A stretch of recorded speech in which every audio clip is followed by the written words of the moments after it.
and Senator Bernie Sanders.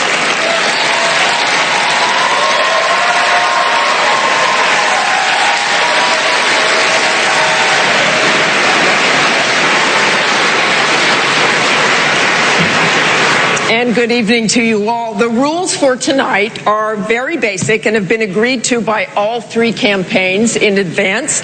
Candidates can take up to a minute and a half to respond directly to a question. For a rebuttal, for a follow-up, 45 seconds will be allowed. There are green, yellow, and red lights that each candidate will see to signal when time is running out and when they are supposed to be finished with their answers. We will be tackling many critical issues right here tonight, and we begin with opening statements in alphabetical order, and Secretary Clinton. Well, thank you, and I'm delighted to be here in New Hampshire for this debate. You know, the American president has to both keep our families safe and make the economy grow in a way that helps everyone, not just those at the top. That's the job. I have a strategy to combat and defeat ISIS without getting us involved in another ground war, and I have plans to raise incomes and deal with a lot of the problems that keep families up at night. I'm very clear that we have a distinct difference between those of us on this stage tonight and all of our Republican counterparts. From my perspective, we have to prevent the Republicans from rolling back the progress that we've made. They would repeal the Affordable Care Act, not improve it.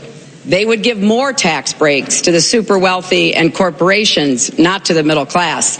And they would, despite all their tough talk about terrorism, continue to let people who are on the no-fly list buy guns. So we have a lot of work to do in this campaign to make it clear where we stand in the Democratic Party, what we will do for our country, and I look forward to this evening's discussion of real issues that face the American people. Thank you. Thank you, Secretary Clinton. Governor O'Malley. Martha, thank you. Tonight we have a different debate than the debates that we have been allowed to have so far. Because tonight is different because of this reason, that in the course of this presidential campaign, America has again been attacked by jihadi terrorists, American lives taken from us. So yes, we must talk about our ideas to move our economy forward, but the first job of the President of the United States is to protect the people of the United States. I visited with a number of our neighbors in Northern Virginia at a mosque on last Friday. And as I looked out there at the eyes of our neighbors, I also looked in the eyes of veterans. I looked into the eyes of Boy Scouts. I looked in the eyes of moms and dads who would do anything in their power to protect our country's values and our freedoms. What our nation needs right now is to realize that while we face a terror danger, we also face a different sort of political danger. And that is the danger that democracies find themselves susceptible to when unscrupulous leaders try to turn us upon each other. What our country needs right now is new leadership that will bring us together around the values that unite us, around the freedoms that we share as Americans. We will rise to the challenge of ISIL, and we will rise together to the challenges that we face in our economy, but we will only do so if we hold true to the values and the freedoms that unite us, which means we must never surrender them to terrorists, must never surrender our American values to racists, must never surrender them to the fascist pleas of billionaires with big mouths. We are a better country than this. Our enduring symbol is not the barbed wire fence. It is the Statue of Liberty, and America's best days are in front of us if we move forward together. Governor O'Malley, thank you.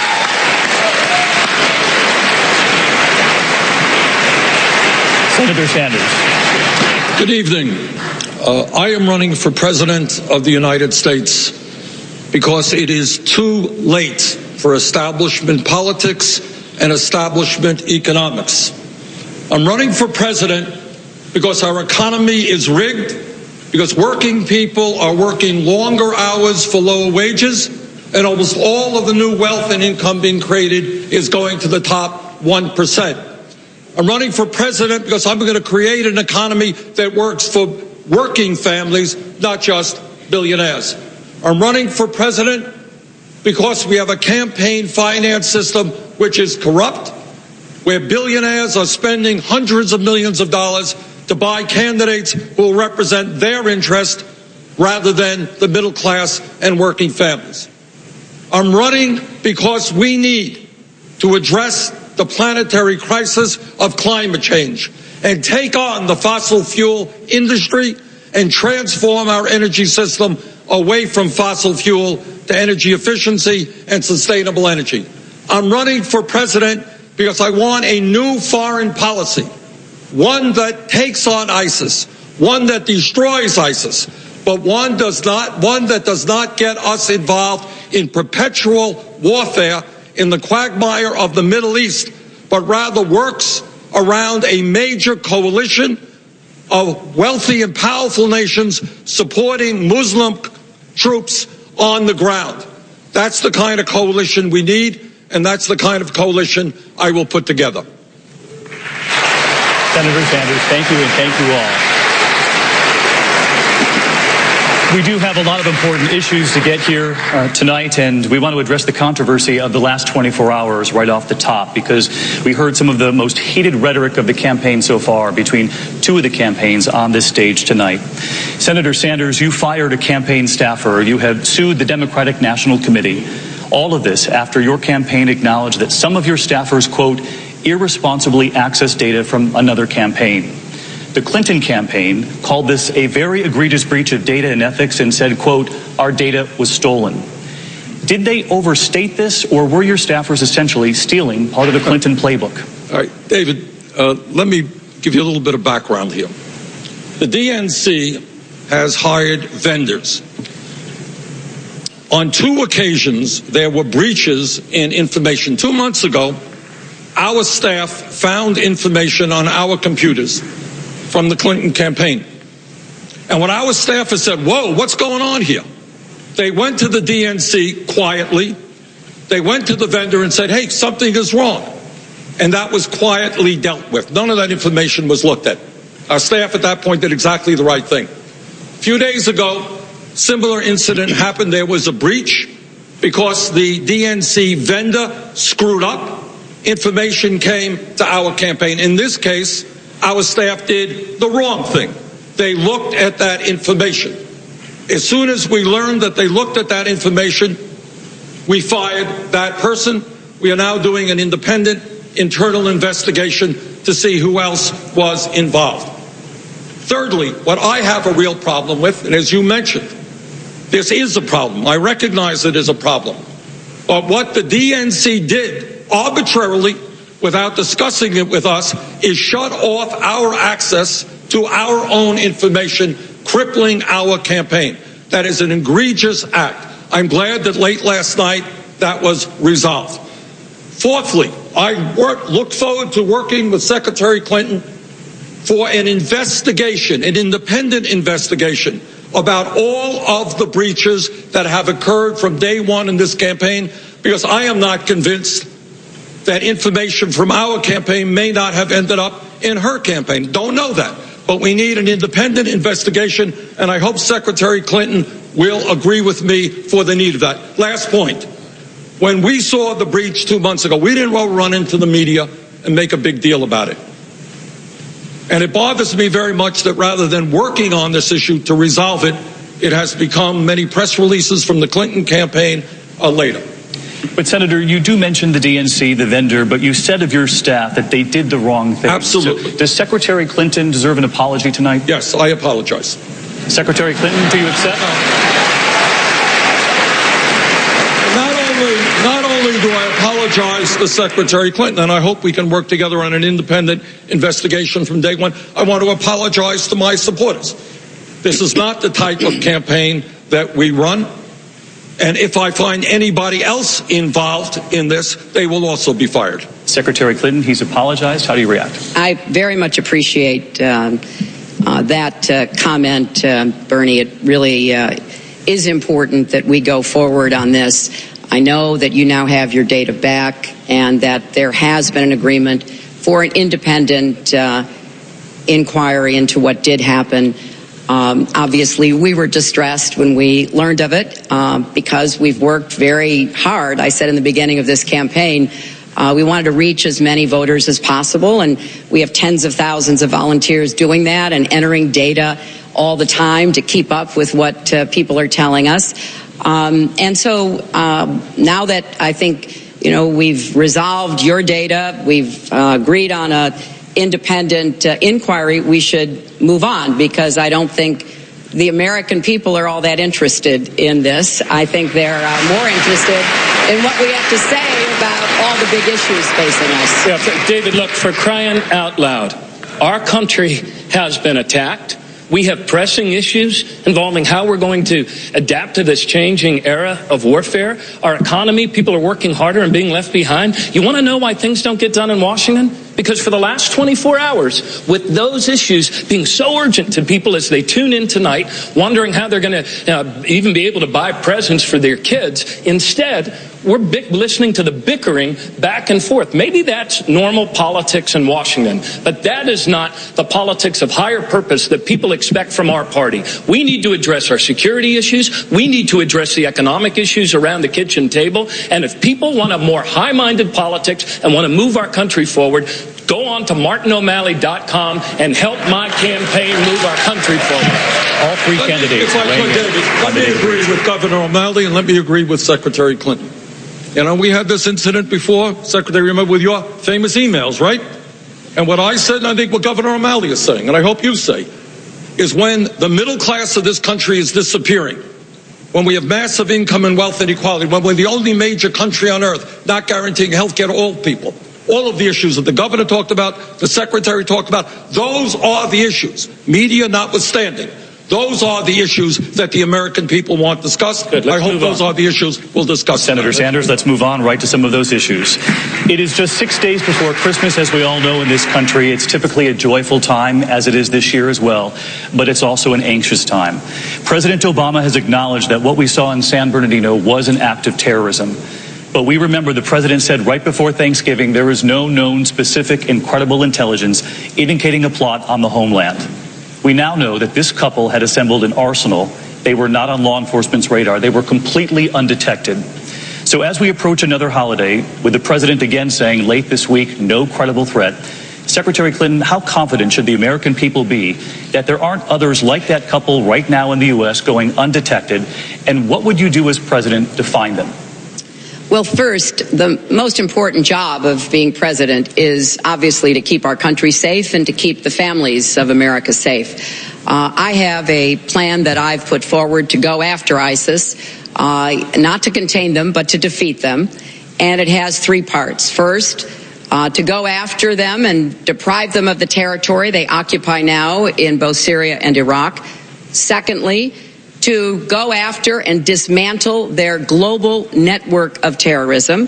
And thirdly, to do more to keep us safe. Under each of those three parts of my plan, I have very specific recommendations about what to do. Obviously, in the first, we do have to have an American-led air campaign. We have to have Arab and Kurdish troops on the ground. Secondly, we've got to go after everything from North Africa to South Asia and beyond.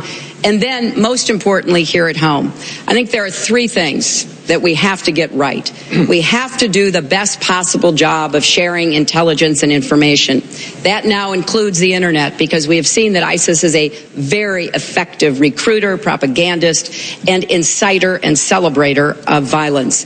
That means we have to work more closely with our great tech companies. They can't see the government as an adversary. We can't see them as obstructionists. We've got to figure out how we can do more to understand who is saying what and what they're planning. And we must work more closely with Muslim American communities. Just like Martin, I met with a group of Muslim Americans this past week to hear from them about what they're doing to try to stop radicalization. They will be our early warning signal. That's why we need to work with them, not demonize them as the Republicans have been doing. David, I am the very first post 9/11 mayor and the very first post 9/11 governor. I understand from the ground up that when attacks like San Bernardino happen, when attacks like the attacks of 9/11 happen, that when people call 911, the first people to show up are the local first responders.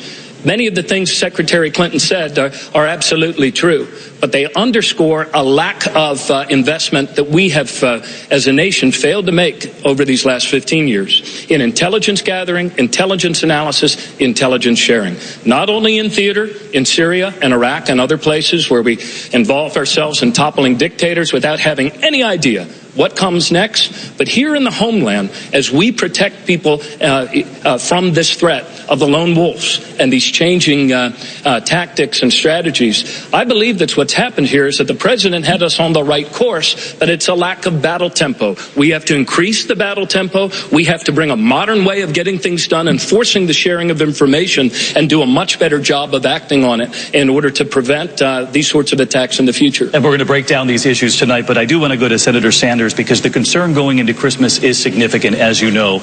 A new ABC News poll shows 77% of Americans have little or no confidence in the government's ability to prevent a lone wolf attack. How would you specifically find would-be terrorists who are going undetected? I think I'm one of the 77%. I think this is a very difficult issue. And let me agree with much of what the Secretary and the Governor have said. But let me tell you what I think we have got to do. I think it's a two-pronged issue. Number one, our goal is to crush and destroy ISIS. What is the best way to do it? Well, I think there are some differences of opinion here, perhaps between the Secretary and myself. I voted against the war in Iraq because I thought unilateral military action would not produce the results that were necessary and would lead to the kind of unraveling and instability that we saw in the Middle East. I do not believe in unilateral American action. I believe in action in which we put together a strong coalition of forces, major powers and the Muslim nations. I think one of the heroes in a real quagmire out there, in a dangerous and difficult world, one of the heroes who we should recognize in the Middle East is King Abdul II of Jordan. This small country has welcomed in many refugees, and Abdullah said something recently very important. He said, yes, international terrorism is by definition an international issue, but it is primarily an issue of the Muslim nations who are fighting for the soul of Islam. We, the Muslims, should lead the effort on the ground, and I believe he is absolutely right. Senator, thank you. Secretary Clinton, in the wake of the San Bernardino attack, you all emphasized gun control, but our latest poll shows that more Americans believe arming people, not stricter gun laws, is the best defense against terrorism. Are they wrong? Well, I think you have to look at both the terrorism challenge that we face abroad and certainly at home, and the role that guns play in delivering the violence that stalks us. Clearly, we have to have a very specific set of actions to take. You know, when Senator Sanders talks about a coalition, I agree with him about that. We've got to build a coalition abroad. We also have to build a coalition at home. Abroad, we need a coalition that is going to take on ISIS. I know how hard that is. I know that it isn't something you just hope people will do, and Secretary I've worked Clinton, on that. Can we stick to gun control? Yeah, but I'm wrong? I'm getting to that, because I think if you only think about the coalition abroad, you're missing the main point, which is we need a coalition here at home. Guns in and of themselves, in my opinion, will not make Americans safer. We lose 33,000 people a year already to gun violence. Arming more people to do what I think is not the appropriate response to terrorism. I think what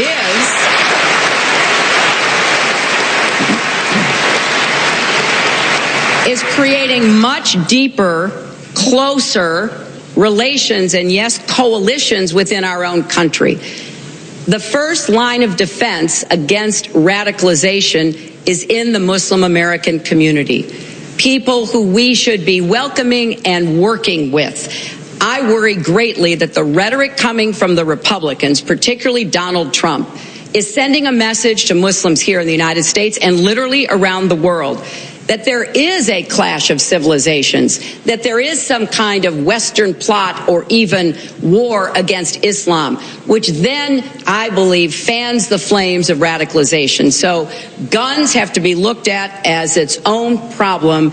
but we also have to figure out how we're going to deal with the radicalization here in the United Martha, States. on this Senator issue, Sanders, this is one... wait just a moment, please, Governor O'Malley. Senator Sanders, we've seen those long lines of people buying guns in record numbers after the Paris attacks. Would you discourage people from buying guns? It's a country in which people choose to buy guns. I think more than half of the people in my own state of Vermont, my guess here in New Hampshire, are gun owners. That's the right of people. But this is what I do believe. I believe that when we have some 300 million guns in this country, I believe that when we have seen these horrific mass killings, not only in San Bernardino, but in Colorado and movie theaters in Colorado, I think we have got to bring together the vast majority of the people who do, in fact, believe in sensible gun safety regulations. For example, talking about polls. Poll recently came out. Overwhelming majority of the American people say we should strengthen the instant background check.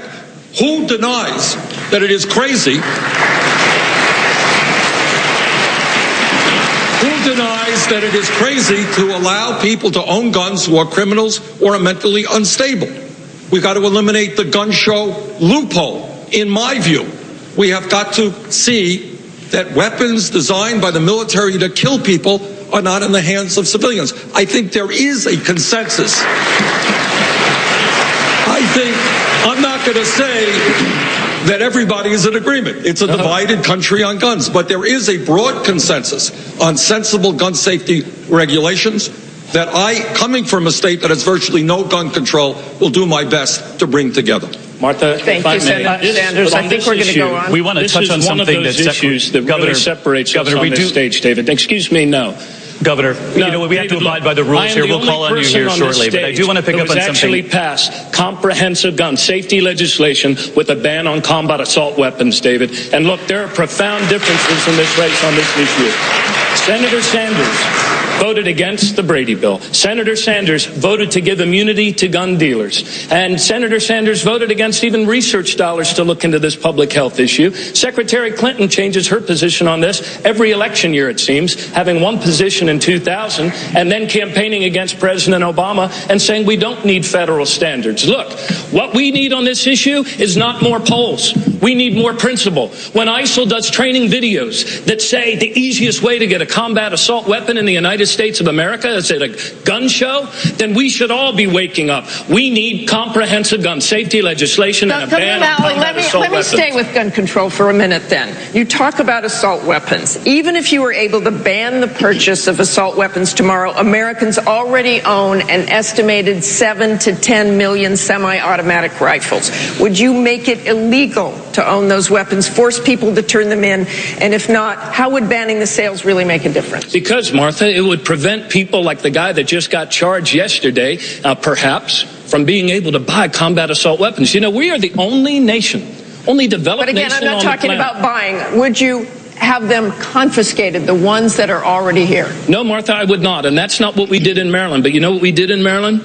We overcame the NRA's objections. We overcame all of the crowds that were coming down there. We did our own rallies. And at least if we enact these laws in a prospective way, we can address a major vulnerability in our country. ISIL training videos are telling lone wolves the easiest way to buy a combat assault weapon in America is at a gun show, and it's because of the flip-flopping political approach of Washington that both of my two colleagues on this stage have represented there for the last 40 years. We need common sense. Let's calm down a little bit, Martin. Yeah, let's tell the truth, Martin. I am telling the truth. Let's maybe have some rules here, commentators. We will. All right.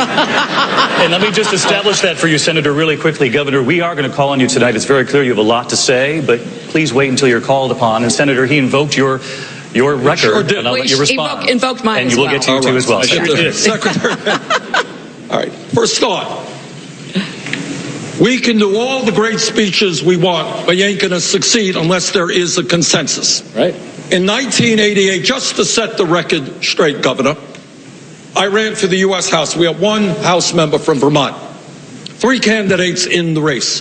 One candidate said, you know what? I don't think it's a great idea that we sell automatic weapons in this country that are used by the military to kill people very rapidly. Gun people said there were 3 candidates in the race. You vote for one of the others, but not Bernie Sanders. I lost that election by 3 percentage points, quite likely for that reason. So please, do not explain to me, coming from a state where Democratic governors and Republican governors have supported virtually no gun control. Excuse me. Do not tell me that I have not shown courage in standing up to the gun people, in voting to ban assault weapons, voting for instant background checks, voting to end the gun show loophole, and now in a position to create a consensus in America on gun safety. Senator, thank you. I want to move on here. Secretary Clinton, you brought up Donald Trump a short time ago. I do, and this is an important issue, and I know we'll get to a lot of other critical ones as well. I actually agree with Governor O'Malley about the need for common sense gun safety measures, and I applaud his record in Maryland. I just wish he wouldn't misrepresent mine. I have been for the Brady bill. I have been against assault weapons. I have voted not to give gun makers and sellers immunity. And I also know that, and I'm glad to see this, Senator Sanders has really moved in face of the facts about what we're confronting in our country. I know that he has said in the 2 previous debates that he wants to take on this immunity issue because we need to send a strong message to the gun manufacturers, to the sellers, to the gun lobby. And I would hope, Senator Sanders, that you would join the Democrats who are trying to close the Charleston loophole, that you would sponsor or co-sponsor legislation to remove the absolute immunity. We need to move on this consensus that exists in the country. It's no longer enough just to say the vast majority of Americans want common sense gun safety measures, including gun owners. We need, and only the 3 of us will do this. Nobody on the Republican side will even admit there's a problem. And in whatever way the 3 of us can, we need to move this agenda forward and begin to deal with the gun lobby and the intimidation that they present.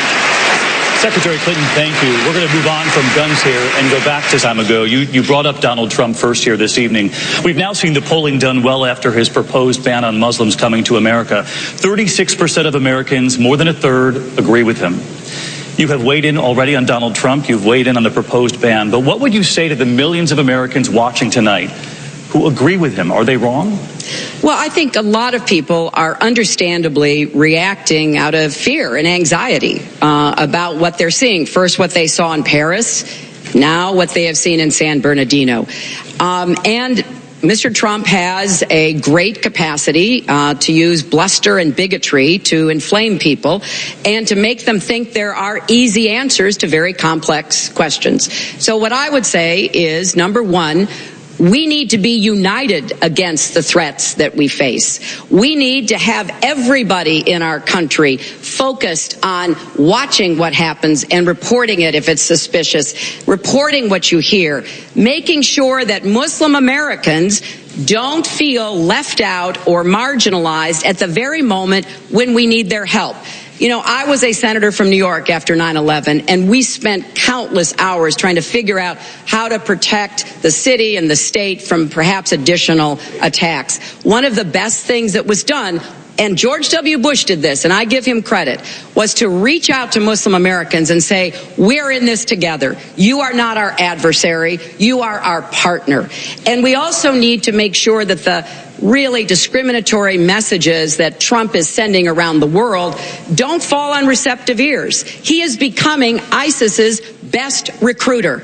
They are going to people showing videos of Donald Trump insulting Islam and Muslims in order to recruit more radical jihadists. So I want to explain why this is not in America's interest to react with this kind of fear and respond to this sort of bigotry. Secretary, thank you. Senator Sanders, I did want to ask you about a neighbor in San Bernardino who reportedly witnessed packages being delivered to that couple's home, that it set off red flags, but they didn't report it because they were afraid to profile.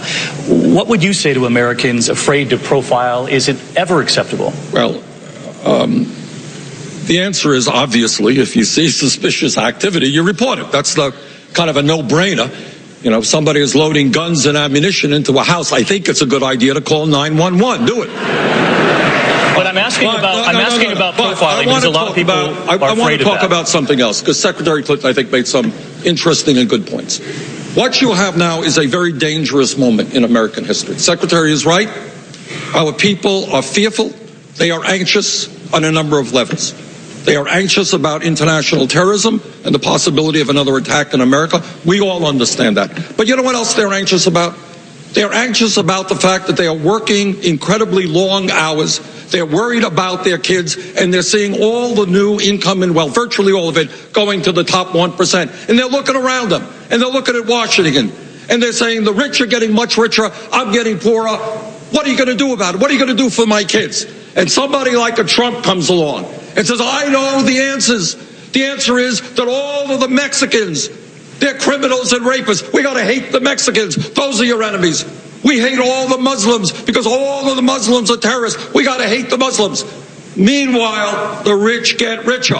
So what I say to those people who go to Donald Trump's rallies, understand, he thinks a low minimum wage in America is a good idea. He thinks low wages are a good idea. I believe we stand together to address the real issues facing this country, not allow them to divide us by race or where we come from. Let's create an America that works for all of us, not the handful on top. Senator, thank you. I want to move to another. Not yet, Governor O'Malley. No, not yet, Governor O'Malley. I'll come to you when we call on you. Thank you very much. I'll share that. You'll be happy. I'll let you talk then. Secretary Clinton, I want to talk about a new terrorist tool used in the Paris attacks, encryption. FBI Director James Comey says terrorists can hold secret communications which law enforcement cannot get to even with a court order. You've talked a lot about bringing tech leaders and government officials together, but Apple CEO Tim Cook said removing encryption tools from our products altogether would only hurt law-abiding citizens who rely on us to protect their data. So would you force him to give law enforcement a key to encrypted technology by making it law? I would not want to go to that point. I would hope that given the extraordinary capacities that the tech community has and the legitimate needs and questions from law enforcement, that there could be a Manhattan-like project, something that would bring the government and the tech communities together to see they're not adversaries. They've got to be partners. It doesn't do anybody any good if terrorists can move toward encrypted communication that no law enforcement agency can break into before or after. There must be some way. I don't know enough about the technology, Martha, to be able to say what it is, but I have a lot of confidence in our tech experts. And maybe the back door is the wrong door, and I understand what Apple and others are saying about that. But I also understand when a law enforcement official charged with the responsibility of preventing attacks, to go back to our early questions, how do we prevent attacks? Well, if we can't know what someone is planning, we are going to have to rely on the neighbor or, the member of the mosque or the teacher, somebody to see something. I just think there's got to be a way, and I would hope that our tech companies would work with government to figure that out. Otherwise, law enforcement is blind. Blind before, blind during, and unfortunately in many instances, blind after. So we always have to balance liberty and security, privacy and safety. But I know that law enforcement needs the tools to keep us safe, and that's what I hope there can be some understanding and cooperation to achieve. And Governor O'Malley, where do you draw the line between national security and personal security? I believe that we should never give up our privacy, never should give up our freedoms in exchange for a promise of security. We need to figure this out together. We need a collaborative approach. We need new leadership. The way that things work in the modern era is actually to gather people around the table and figure these things out. The federal government should have to get warrants. That's not some sort of passe, antique sort of principle that safeguards our freedoms. But at the same time, with new technologies, I believe that the people creating these products also have an obligation to come together with law enforcement to figure these things out, true to our American principles and values. My friend Kashif, who is a doctor in Maryland, back to this issue of our danger as a democracy of turning against ourselves. He was putting his 10 and 12-year-old boys to bed the other night, and he is a proud American Muslim. And one of his little boys said to him, "Dad, what happens if Donald Trump wins and we have to move out of our homes?" These are very, very real issues. This is a clear and present danger in our politics within. We need to speak to what unites us as a people: freedom of worship, freedom of religion, freedom of expression. And we should never be convinced to give up those freedoms in exchange for a promise of greater security, especially from someone as untried and as incompetent as Donald Trump. Thank you, Governor O'Malley. Martha, we're going to turn now to refugees coming to America. And on the subject of refugees, more than half of all Americans now say they oppose taking in refugees from Syria and across the Middle East. Secretary Clinton, you have said that it would undermine who we are as Americans, shutting our doors. But New Hampshire's governor, where we are right here tonight, a Democrat and a supporter of yours, is among more than 30 governors who are now concerned. Governor Maggie Hassan says we should halt acceptance of Syrian refugees until U.S. authorities can assure the vetting process. Halt Syrian refugees a pause. Is she wrong? Well, I agree that we have to have the toughest screening and vetting that we can have.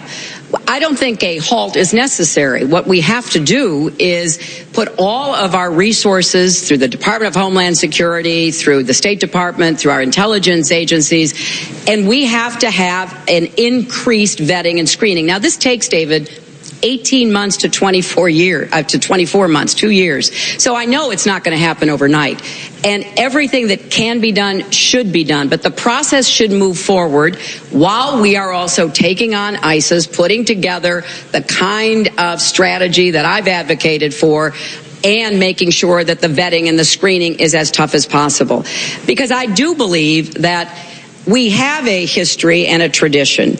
That is part of our value system, and we don't want to sacrifice our values. We don't want to, make it seem as though we are turning into a nation of fear instead of a nation of resolve. So I want us to have a very tough screening process, but I want that process to go forward. And if at the end of 18 months, 24 months, there are people who have been cleared, and I would prioritize widows and orphans and the elderly, people who may have relatives, families, or who have nowhere else to go, I would prioritize them. And that would, I think, give the American public a bit more of a sense of security about who is being processed and who might end up coming as refugees. Governor O'Malley, obviously you were governor yourself at one time. What would you say to New Hampshire's governor tonight? Is she wrong on this? Yes, what I would say is this, that, look, I was the first of the three of us to call for America to accept the 65,000 refugees we were asked to accept. And if this humanitarian crisis increases, we should accept more. So the idea of a halt or a pause? David, there are wider vulnerabilities than when it comes to refugees. I met recently with some members of the Chaldean Christian community, and the wait times are a year, 18 months, 24 months. There is a pretty excruciating process that refugees go through. We need to invest more in terms of the other sort of visas and the other sort of waivers. What these Chaldean families told me was that their families in Syria, when ISIS moves into their town, they actually paint a red cross across the door and mark their homes for demolition, and that tells the family, you better get out now. The sort of genocide and brutality that the victims are suffering, these are not the perpetrators. We need to be the nation whose enduring symbol is the Statue of Liberty, and we need to act like the great country we are according to our values. Governor, thank you. All right, David. Senator Sanders, we're going to move on. We're going to move on. We're going to move on. May I have a chance to respond to this issue? We're going to move on to the fight against ISIS. You're the one who told us we have to follow this rules and break it off. Yeah, but the rule includes equal. Got it. Okay. All right. Let's keep going. Thank you. Keep going. Okay. Thank you. I do want to move to the fight against ISIS. Yes. For the people of New Hampshire, the brutality of ISIS is personal. James Foley grew up here, the first hostage, a journalist, brutally executed last year. You've all said ISIS is a ruthless enemy and must be stopped. Al-Qaeda as well. Senator Sanders, you voted to send U.S. ground forces to fight in a coalition to help destroy Al-Qaeda in Afghanistan. Can you then explain why you don't support sending U.S. combat troops to join a coalition to fight ISIS? And I also voted and helped lead the effort against the war in Iraq, which will go down in history as one of the worst foreign policy blunders in the history of our country. I voted against the first Gulf War, which set the stage, I believe, for the second Iraq War. And what I believe right now, and I believe this is terribly important, is the United States of America cannot succeed or be thought of as the policeman of the world. That when there's an international crisis all over the world, in France and in the UK, hey, just call up the American military and the American taxpayers. They're going to send the troops, and if they have to be in the Middle East for 20 or 30 years, no problem. But why Al-Qaeda? Why not ISIS? I have a problem with that, Martha. What I believe has got to happen is there must be an international coalition, including Russia, a well-coordinated effort. But I agree, as I mentioned a moment ago, with King Abdullah. This is a war for the soul of Islam. The troops on the ground should not be American troops. They should be Muslim troops. I believe that countries like Saudi Arabia and Qatar have got to step up to the plate, have got to contribute the money that we need and the troops that we need to destroy ISIS with American support. The administration has tried that over and over again. If it doesn't work and this threat is so great, what's your plan B? My plan is to make it work, to tell Saudi Arabia that instead of going to war in Yemen, they, one of the wealthiest countries on earth, are going to have to go to war against ISIS. To tell Qatar that instead of spending $200 billion on the World Cup, maybe they should pay attention to ISIS, which is at their doorstep. Secretary Clinton, you too have ruled out a large U.S. combat force, yet you support sending in special operations forces to Syria and sending those 100 to 200 troops to Iraq to do exploitation kill raids. We've already lost one Delta Force member in a raid. It's looked very much to me like we're already in ground combat on frequent trips I've made there. So are you fooling Americans when you say we're not putting American combat troops back into Syria or Iraq? No, not at all. I think that what we're facing with ISIS is especially complicated. It was a different situation in Afghanistan. We were attacked from Afghanistan. Al-Qaeda was based in Afghanistan. We went after those who had attacked us. What's happening in Syria and Iraq is that because of the failures in the region, including the failure of the prior government in Baghdad led by Maliki, there has been a resurgence of Sunni activities as exemplified by ISIS, and we have to support Sunni Arab and Kurdish forces against ISIS, because I believe it would be not only a strategic mistake for the United States to put ground combat troops in, as opposed to special operators, as opposed to trainers, because that is exactly what ISIS wants. They've advertised that. They want American troops back in the Middle East. They want American soldiers on the ground fighting them, giving them many more targets and giving them a great recruiting opportunity. So I think it's absolutely the wrong policy for us to be even imagining that we're going to end up putting tens of thousands of American troops into Syria and Iraq to fight ISIS. And we do have to form a coalition. I know how hard that is. I have formed them. I put together a coalition, including Arabs, with respect to Libya, and a coalition to put sanctions onto Iran. And you have to really work hard at it. And the final thing I would say, bringing Donald Trump back into it, if you're going to put together a coalition in the region to take on the threat of ISIS, you don't want to alienate the very countries and people you need to be part of the coalition. And so that is part of the reason why this is so difficult. Secretary Clinton, I want to follow up on that. You do support sending special operations forces there. You support what the president has done already. One of the lessons people draw from Vietnam and wars since is that a little force can turn into a little more and a little more. President Obama certainly didn't expect to be sending 30,000 additional troops into Afghanistan the first year of his presidency. Are you prepared to run the risk of a bigger war to achieve your goals to destroy ISIS, or are you prepared to give up on those goals if it requires a larger force? Well, I just think you're asking a question with a false choice. I believe if we lead an air coalition, which we are now in the position of doing, and intensify it, if we continue to build back up the Iraqi army, which has had some recent success in Ramadi, as you know, if we get back talking to the tribal sheikhs in Anbar to try to rebuild those relationships, which were very successful in going after al-Qaeda in Iraq, if we get the Turks to pay more attention to ISIS than they're paying to the Kurds, if we do put together the kind of coalition with the specific tasks that I am outlining, I think we can be successful in destroying ISIS. So that's what I'm focused on, that's what I've outlined, and that's what I would do as president. Governor O'Malley, you've emphasized the need for more human intelligence on the ground. What is it our intelligence community is not doing now that needs to be done?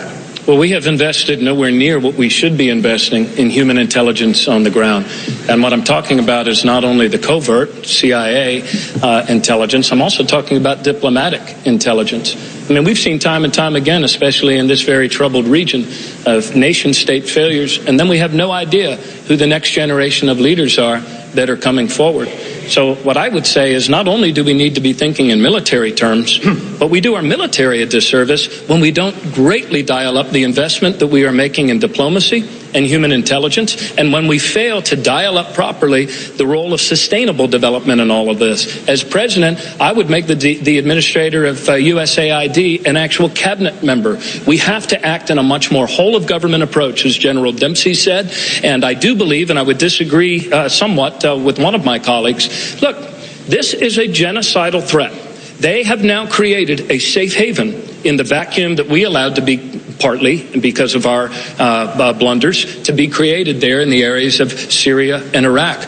We cannot allow safe havens. And as a leader of moral nations around this earth, we need to come up with new alliances and new ways to prepare for these new sorts of threats. Because, Martha, this will not be the last region where nation states fail. And you've seen a little bit of this emerging in the African Union and the things that they have done to better stabilize Somalia. We need to pay attention here in Central America as well. So this is the new type of threats that we're facing, and we need to lead as a nation in confronting it and putting together new alliances and new coalitions. Well, I just want to quickly add, Martha, that one of the reasons why I have advocated for a no-fly zone is in order to create those safe refuges within Syria to try to protect people on the ground, both from Assad's forces, who are continuing to drop barrel bombs, and from ISIS. And of course, it has to be deconflicted with the Russians, who are also flying in that space. I'm hoping that because of the very recent announcement of the agreement at the Security Council, which embodies actually an agreement that I negotiated back in Geneva in June of 2012, we're going to get a diplomatic effort in Syria to begin to try to make a transition.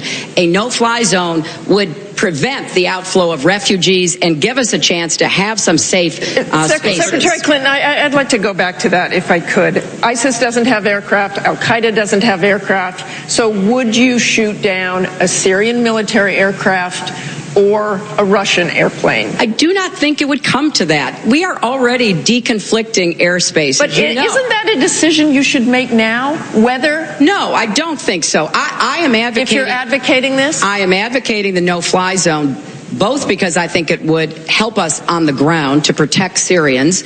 I'm also advocating it because I think it gives us some leverage in our conversations with Russia. Now that Russia has joined us in the Security Council, has adopted an agreement that we hashed out a long day in Geneva 3 years ago, now I think we can have those conversations. The no-fly zone, I would hope, would be also shared by Russia. If they will begin to turn their military attention away from going after the adversaries of Assad toward ISIS and put the Assad future on the political and diplomatic track where it belongs. I want to take this to Senator. I'm going to take this to Senator Sanders next because I think the crucial. Let me just comment. I have a difference of opinion with Secretary Clinton on this. Our differences are fairly deep on this issue. We disagreed on the war in Iraq. We both listened to the information from Bush and Cheney. I voted against the war. But I think, and I say this with due respect, that I worry too much that Secretary Clinton is too much into regime change and a little bit too aggressive without knowing what the unintended consequences might be. Yes, we could get rid of Saddam Hussein, but that destabilized the entire region. Yes, we could get rid of Gaddafi, a terrible dictator, but that created a vacuum for ISIS. Yes, we could get rid of Assad tomorrow, but that would create another political vacuum that would benefit ISIS. So I think, yeah, regime change is easy. Getting rid of dictators is easy. But before you do that, you got to think about what happens the day after. And in my view, what we need to do is put together broad coalitions to understand that we're not going to have a political vacuum filled by terrorists, that in fact we are going to move steadily and maybe slowly toward democratic societies. In terms of Assad, a terrible dictator. But I think in Syria, the primary focus now must be on destroying ISIS and working over the years to get rid of Assad. That's the secondary issue. But Senator, that is exactly what I just said and what I just described. Yeah, but Secretary and that Clinton, is important Secretary because Clinton, now we have a UN Security Council that will enable us to do that. And, you know, with all due respect, Senator, you voted for regime change with respect to Libya. You joined the Senate in voting to get rid of Gaddafi, and you asked that there be a Security Council validation of that with a resolution. All of these are very difficult issues. I know that. I've been dealing with them for a long time.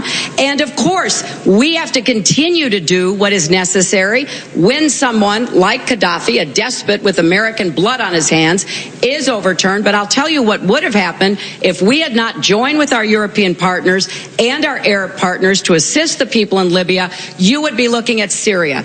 Now the Libyans are turning their attention to try to dislodge ISIS from its foothold and began to try to move together to have a unified nation. No, I was not the Secretary of State. Senator Sanders, hold on one moment, please. I'm going to ask the Secretary here because there does appear to be some daylight here between the policies, at least in respect to when you take out Syrian President Bashar al-Assad. Right now, or do you wait? Do you tackle ISIS first? You have said, Secretary Clinton, that you come to the conclusion that we have to proceed on both fronts at once. We heard from the Senator just this week that we must put aside the issue of how quickly we get rid of Assad and come together with countries including Russia and Iran to destroy ISIS first. Is he wrong? I think we're missing the point here. We are doing both at the same time. But that's what he's saying. We should put that aside for now and go after ISIS. Well, I don't agree with that because we will not get the support on the ground in Syria to dislodge ISIS if the fighters there who are not associated with ISIS but whose principal goal is getting rid of Assad don't believe there is a political diplomatic channel that is ongoing. We now have that. We have the UN Security Council adopting a resolution that lays out a transition path. It's very important we operate on both at the same time. And let me just say a word about coalition building because I've heard Senator Sanders say this. I know how hard it is to build coalitions. I think it would be a grave mistake to ask for any more Iranian troops inside Syria. That is like asking the arsonist to come and pour more gas on the fire. The Iranians getting more of a presence in Syria, linking with Hezbollah, their proxy in Lebanon, would threaten Israel and would make it more difficult for us to move on a path to have a transition that at some point would deal with Assad's future. I happen to think. Senator Sanders.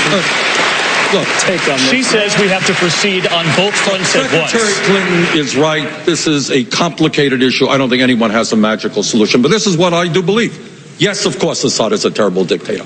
But I think we have got to get our foreign policies and our priorities right. It is not Assad who is attacking the United States. It is ISIS. And ISIS is attacking France and attacking Russian airliners. The major priority right now in terms of our foreign and military policy should be the destruction of ISIS. And I think we bring together that broad coalition, including Russia, to help us destroy ISIS and work on a timetable. to get rid of Assad, hopefully through democratic elections. First priority, destroy ISIS. Senator David, Sanders, may thank I you. offer a different generation's perspective on this? Governor O'Malley? During the Cold War, we got into a bad habit of always looking to see who was wearing the jersey of the communists and who was wearing the U.S. jersey. We got into a bad habit of creating big bureaucracies, old methodologies to undermine regimes that were not friendly to the United States. Look what we did in Iran with Mossadegh, and look at the results that we're still dealing with because of that. I would suggest to you that we need to leave the Cold War behind us, and we need to put together new alliances and new approaches to dealing with this, and we need to restrain ourselves. I mean, I know Secretary Clinton was gleeful when Gaddafi was torn apart. And the world, no doubt, is a better place without him. But look, we didn't know what was happening next. And we fell into the same trap with Assad, saying, as if it's our job to say, Assad must go. We have a role to play in this world, but we need to leave the Cold War and that sort of antiquated thinking behind us. You criticized Secretary Clinton for what came next. What's your proposal for what comes after Assad? I believe that we need to focus on destroying ISIL.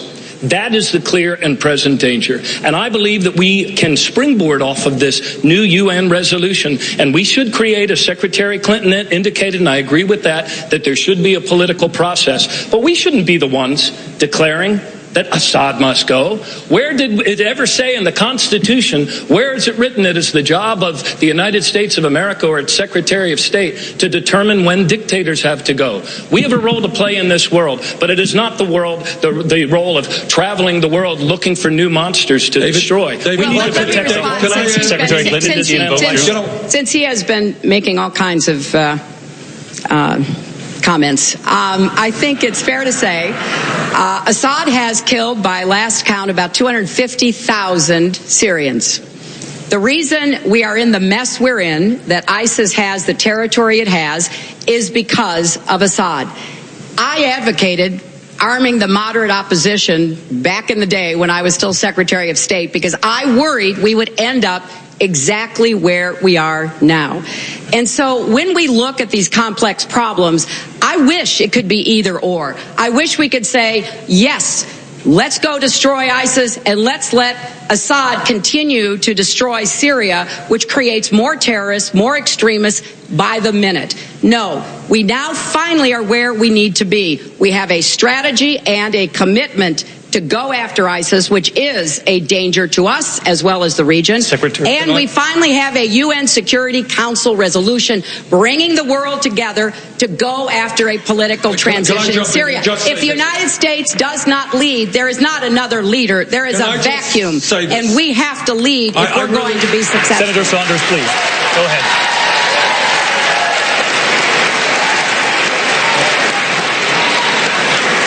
Senator Saunders, the last word on this. The United States must lead, but the United States is not the policeman of the world. The United States must not be involved in perpetual warfare in the Middle East. The United States, at the same time, cannot successfully fight Assad and ISIS. ISIS now is the major priority. Let's get rid of Assad later. Let's have a democratic Syria. But the first task is to bring countries together to destroy ISIS. Senator Sanders, thank you. When we come back here tonight, the other major issues of this election: jobs, the economy, health care.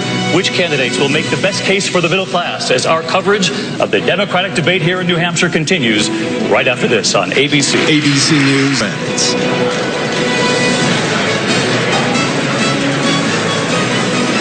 Welcome back tonight. As you can see, we have a packed audience here in New Hampshire, and we're going to continue. We've already had a spirited conversation here at the top of the broadcast about ISIS, about concerns of terror here on the home front. And as we await Secretary Clinton backstage here, we're going to begin on the economy. We want to turn to the American jobs, wages, and raises in this country. And we believe Secretary Clinton will be coming around the corner any minute. But in the meantime, we want to start with this eye-opening number. And Senator Sanders, this question goes to you first anyway. In 1995, the median American household income was $52,600 in today's money. This year, it's $53,600. That's 20 more years on the job with just a 2% raise. In a similar time frame, raises for CEOs up more than 200%. Sorry. We're going to continue here, and Secretary, you'll get a chance on this too. But as I pointed out, the CEO pay up 200% in that time. For that family, up just 2%. You've all said you would raise the minimum wage. But Senator Sanders, what else? Speak to that household tonight. 20 years, just a 2% raise. How, as president, would you get them a raise right away? First of all, we recognize that we have a rigged economy, as you've indicated. Middle class in this country for the last 40 years has been disappearing. Are we better off today than we were when Bush left office? Absolutely. But as you've indicated, for millions of American workers, people in New Hampshire, all over America, they're working longer hours for low wages, deeply worried about their kids. So what do? First statement we make is we tell the billionaire class they cannot have it all. For a start, they're going to start paying their fair share of taxes. Second of all we do is you raise the minimum wage to a living wage, $15 an hour over the next several years.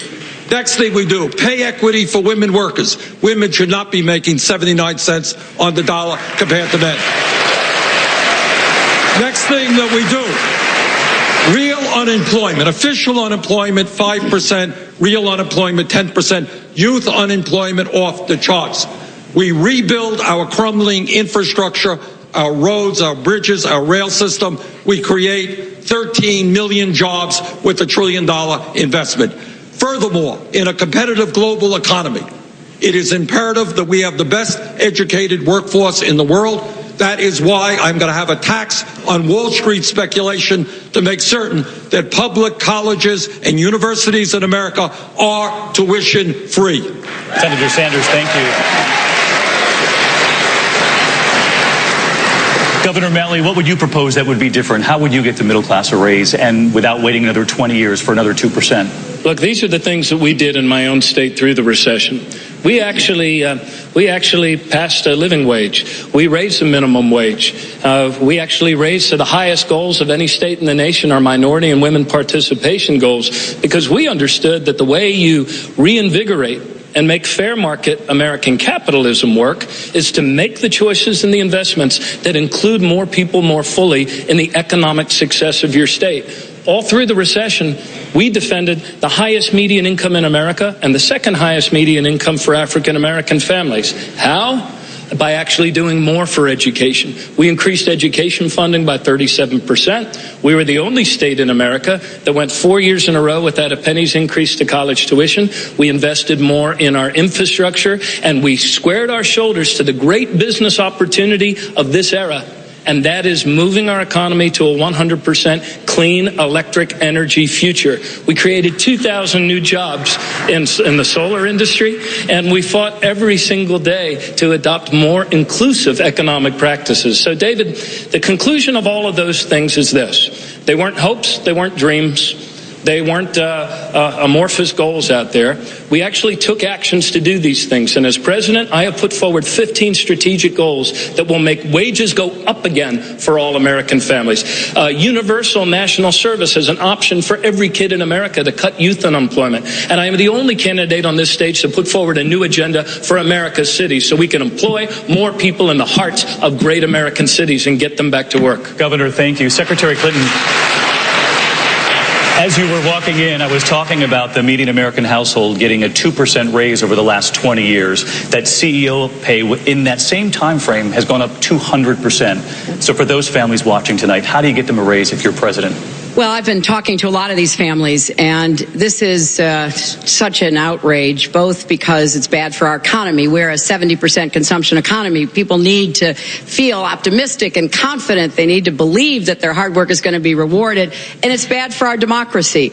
It's absolutely the case that if people feel that the game is rigged, that has consequences. I think it's great standing up here with the senator and the governor talking about these issues, because you're not going to hear anything like this from any of the Republicans who are running for president. They don't want to raise the minimum wage. They don't want to do anything to increase incomes. At the center of my economic policy is raising incomes, because people haven't been able to get ahead, and the cost of everything from college tuition to prescription drugs has gone up. Of course, we have to raise the minimum wage. Of course, we have to do more to incentivize profit sharing, like we see with Market Basket right here in New Hampshire and New England, where all of the employees get a chance to share in the profits. And we've got to do more on equal pay for equal work. That means pass the Paycheck Fairness Act so we have transparency about how much people are making. That's the way to get women's wages up, and that's good for them and good for their families and good for our communities. And there is a lot we can do in college affordability. I have debt-free tuition plans, free community college plans, getting student debt down. I also am very committed to getting the price of drugs down. And there's a lot. You can go to my website, HillaryClinton.com, and read about it. But I guess the final thing that I would say is this is the kind of debate we need to take to the Republicans in the fall. Secretary, thank you. This is the election issue they have to respond to. And we're going to talk about college education in a moment. But Secretary Clinton, I did want to ask you, the last time you ran for president, Fortune magazine put you on its cover with the headline, "Business Loves Hillary," pointing out your support for many CEOs in corporate America. I'm curious, 8 years later, should corporate America love Hillary Clinton? Everybody should.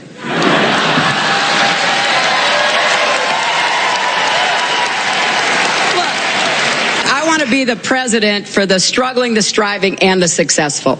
I want to make sure the wealthy pay their fair share, which they have not been doing. I want the Buffett rule to be in effect, where millionaires have to pay 30% tax rates instead of 10% to nothing in some cases. I want to make sure we rein in the excessive use of political power to feather the nest and support the super wealthy. But I also want to create jobs, and I want to be a partner with the private sector. I'm particularly keen on creating jobs in small business. My dad was a small businessman, a really small business. I want to do more to help incentivize and create more small businesses.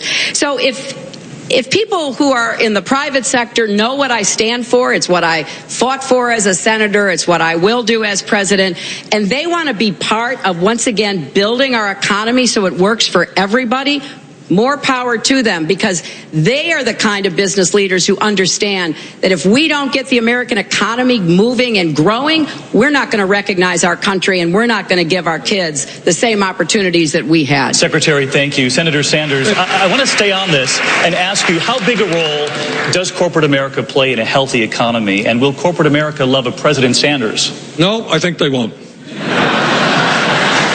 Hillary and I have a difference. The CEOs of large multinationals may like Hillary. They ain't going to like me. And Wall Street is going to like me even less. And the reason for that is we've got to deal with the elephant in the room, which is the greed, recklessness, and illegal behavior on Wall Street. When you have 6 financial institutions in this country that issue 2/3 of the credit cards and 1/3 of the mortgages, when 3 out of 4 of them are larger today than when we bailed them out because they are too big to fail. We have got to reestablish Glass-Steagall. We have got to break the large financial institutions up. So I don't think, having said that, I don't think I'm going to get a whole lot of campaign contributions from Wall Street. I don't have a super PAC. I don't want campaign contributions from corporate America. And let me be clear.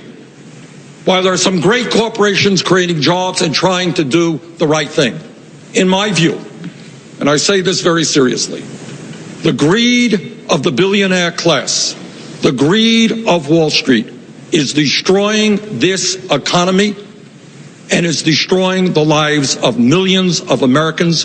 We need an economy that works for the middle class, not just a handful of billionaires, and I will fight and lead to make that happen. Senator, thank you. I want to take this question to Governor Cervelli. Governor, let me just ask you, though, because it is an important question. How important a role do you think corporate America plays in a healthy economy here in the U.S.? Look, I look at our economy, and it's an ecosystem. And the fact of the matter is that the more fully people participate, the more our workers earn, the more they will spend, the more our economy will grow. And most heads of businesses, large, medium, and small, understand that. But there is a better way forward than either of those offered by my 2 opponents here on this stage.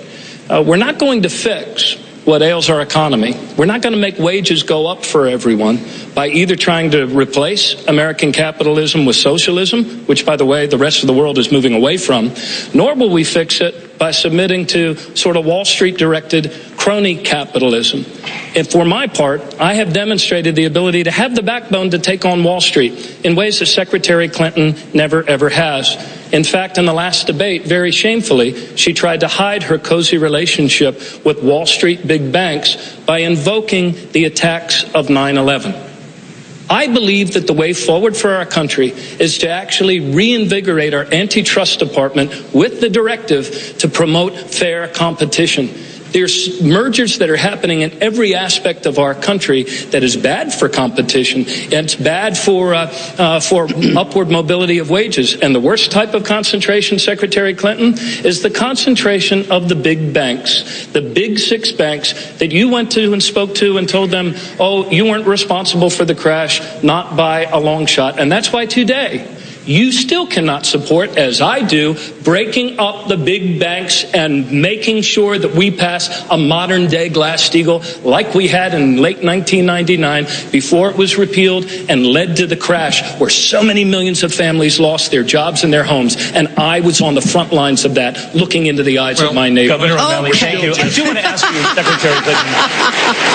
Let me just ask you. Let me respond. Secretary Clinton, let me just ask you. David, so let me respond very quickly. Number one, and in particular, number one, there are currently 2 hedge fund billionaires running ads against me here in New Hampshire. They started in Iowa. Now, you'd have to ask yourself, why are they running ads against me? And the answer is because they know I will go right after them, that I will not let their agenda be America's agenda. Secondly, I think it's important to point out that about 3% of my donations come from people in the finance and investment world. You can go to opensecrets.org and check that. I have more donations from students and teachers than I do from people associated with Wall Street. Now, number 3, and let me say this. When Governor O'Malley was heading the Democratic Governors Association, he had no trouble at all going to Wall Street to raise money to run campaigns for Democratic governors. And he also had no trouble appointing an investment banker to be in charge of his Consumer Protection Bureau when he was governor. So, again, the difference between us and the Republicans is night and day. And there is only one person on this stage who voted to take away authority from the SEC and the Commodities Future Trading Commission, that they could no longer regulate what are called swaps and derivatives, which actually contributed to the collapse of Lehman Brothers, and that was Senator Sanders. So if we're going to be talking like this, we can, and maybe we can score some political points, but the fact is, every one of us stands for the kind of economy that will work better for every American. And if that means taking on Wall Street, I have a plan that is tough and comprehensive and praised by a lot of folks who say it goes further than what both Senator Sanders and Governor O'Malley are proposing. Let me just jump in. He gets to respond to that. My name was invoked.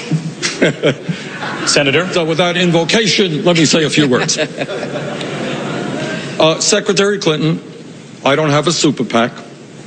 I don't get any money from Wall Street. You have gotten a whole lot of money over the years from Wall Street. But most importantly, when you look at what happened in the 1990s, go to BernieSanders.com. I'll advertise my website as well. And what you'll find is that I helped lead the effort as a member of the House Financial Committee against Alan Greenspan, against a guy named Bill Clinton, maybe you know him, maybe you don't, against the Republican leadership, who all thought it would be a great idea to merge investor banks and commercial banks and large insurance companies. What a brilliant idea that would be. Go to YouTube, find out what I said to Greenspan. At the end of the day, if Teddy Roosevelt were alive today, and the governor makes a good point about anti-trade, anti-monopoly activities. Wall Street today has too much political power. It has too much economic power. To get deregulated, listen to this. They spent $5 billion in lobbying and campaign contributions over a 10-year period. Senator Sanders. Wall Street is a threat to the economy. They've got to be broken up. Thank you, Senator. And we're going to move on to health care. Secretary Clinton, the Department of Health and Human Services says more than 17 million Americans who are not insured now have health coverage because of Obamacare. But for Americans who already had health insurance, the cost has gone up 27% in the last 5 years, while deductibles are up 67%. Health care costs are rising faster than many Americans can manage. What's broken in Obamacare that needs to be fixed right now, and what would you do to fix it? Well, I would certainly build on the successes of the Affordable Care Act and work to fix some of the glitches that you just referenced. Number one, we do have more people who have access to health care. We have ended the terrible situation that people with pre-existing conditions were faced with, where they couldn't find at any affordable price health care. Women are not charged more than men any longer for our health insurance, and we keep young people on our policies until they turn 26. Those are all really positive developments. But out-of-pocket costs have gone up too much, and prescription drug costs have gone through the roof. And so what I have proposed, number one, is a $5,000 tax credit to help people who have very large out-of-pocket costs be able to afford those. Number two, I want Medicare to be able to negotiate for lower drug prices, just like they negotiate with other countries' health systems. We end up paying the highest prices in the world. And I want us to be absolutely clear about making sure the insurance companies in the private employer policy arena, as well as in the Affordable Care exchanges, are properly regulated so that we are not being gamed. And I think that's an important point to make, because I'm going through and analyzing the points you were making, Martha. We don't have enough competition, and we don't have enough oversight of what the insurance companies are charging everybody right now. But you did say those were glitches. Yes. Just glitches? Well, they're glitches because 27% in the last 5 years, deductibles up 67%. It is, because part of this is the startup challenges that this system is facing. We have fought as Democrats for decades to get a health care plan. I know I've got the scars to show from the effort back in the early 90s. We want to build on it and fix it, and I am confident we can do that. And it will have effects in the private market. And one of the reasons in some states why the percentage cost has gone up so much is because governors there would not extend Medicaid. And so people are still going to get health care, thankfully, in emergency rooms, in hospitals. Those costs are then added to the overall cost, which does increase the insurance premiums for people in the private system. I was on the committee. Senator Sanders, I want you to respond to what she was saying, but you're instead calling for single-payer health care. Exactly. Note people won't have to pay deductibles or premiums, but they will have to pay new taxes. Yes. Can you tell us specifically how much people will be expected to pay? Let me say this. I serve as a member of the Health Education Committee that helped write the Affordable Care Act. Much of what Secretary Clinton said about what we have done, among other things, ending the obscenity of this pre-existing situation, is a step forward. 17 million more people have health care. It is a step forward. But this is what we also have to say. Not only are deductibles rising, 29 million Americans still have no health insurance, and millions of people can't afford to go to the doctor. Major crisis in primary health care. Here is the bottom line. Why is it that the United States of America today is the only major country on earth that does not guarantee health care to all people as a right? Why is it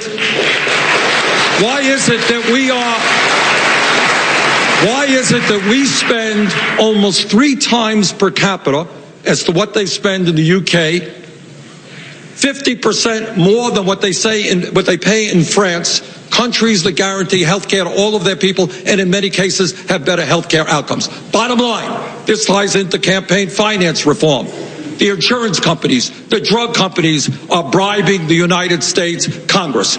We need to pass a Medicare for all single-payer system. It will lower the cost of health care for a middle-class family by thousands of dollars a year. Senator Sanders, you didn't really tell us specifically how much people will be expected to pay. But they will not be paying, Martha, any private insurance. So it's unfair to say in total. But you can't tell us a specific number. I can tell you that adding up the fact that you are not paying any private insurance, businesses are not paying any private insurance, the average middle-class family will be saving thousands of dollars a year. Okay, let's go to talk about the high cost of college education. And for that, we turn to the executive director of the New Hampshire Institute of Politics, right here at St. Anselm College, Neil Levesque. Neil? Here to New Hampshire again. As you know, this audience is filled with many St. Anselm College students, and they know that the outstanding student debt right now in America is $1.3 trillion. That private education costs have gone up in the last decade 26% and 40% for public education. So knowing that, we know that you want to make higher education more affordable. But how do you really lower the cost? Senator Sanders, you mentioned a few minutes ago that you want free tuition for public colleges. And how does that really lower the cost other than just shifting the cost to taxpayers? Well, Neil, I think we have got to work on a two-pronged approach. And your point is absolutely well taken. The cost of college education is escalating a lot faster than the cost of inflation. There are a lot of factors involved in that. And that is that we have some colleges and universities that are spending a huge amount of money on fancy dormitories and on giant football stadiums. Maybe we should focus on quality education with well-paid faculty members. And I understand that in many universities, a heck of a lot of vice presidents who earn a big salary. But bottom line is, this is the year 2015. If we are going to be competitive in the global economy, we need the best educated workforce. It is insane, to my mind, hundreds of thousands of young people today, bright, qualified people, cannot go to college because they cannot afford, their families cannot afford to send them. Millions coming out of school, as you indicated, deeply in debt. What do? My proposal is to put a speculation tax on Wall Street, raise very substantial sums of money, not only make public colleges and universities tuition free, but also substantially lower interest rates on student debt. You have families out there paying 6, 8, 10% on student debt, refinance their homes at 3%. What sense is that? So I think we need radical changes in the funding of higher education. We should look at college today the way high school was looked at 60 years ago. All young people who have the ability should be able to get a college education. Governor O'Malley. Governor O'Malley, how do you propose lowering some of these costs that are associated with higher education? Yeah, this one falls under the category of I have actually done this. As a governor, we actually made the greater investments so that we could go 4 years in a row without a penny's increase to college tuition. My plan actually goes further than Senator Sanders, because a big chunk of the cost is actually room and board and books and fees. So as a nation, we need to increase what we invest in Pell Grants. Yes, we need to make it easier for parents to refinance, but states need to do more as well. And I propose a block grant program that will keep the states in the game as well. I believe that all of our kids should go into an income-based repayment plan. I'm joined tonight by my two daughters, Tara and Grace. My oldest daughter's a teacher. Man, their mother's here as well. We were proud of them on graduation day, weren't we, Katie? And we're going to be proud every month for the rest of our lives. I mean, we had to borrow so much money to send them to college, and we're not the only ones. There are families all across America who aren't able to contribute to our economy because of this crushing student loan.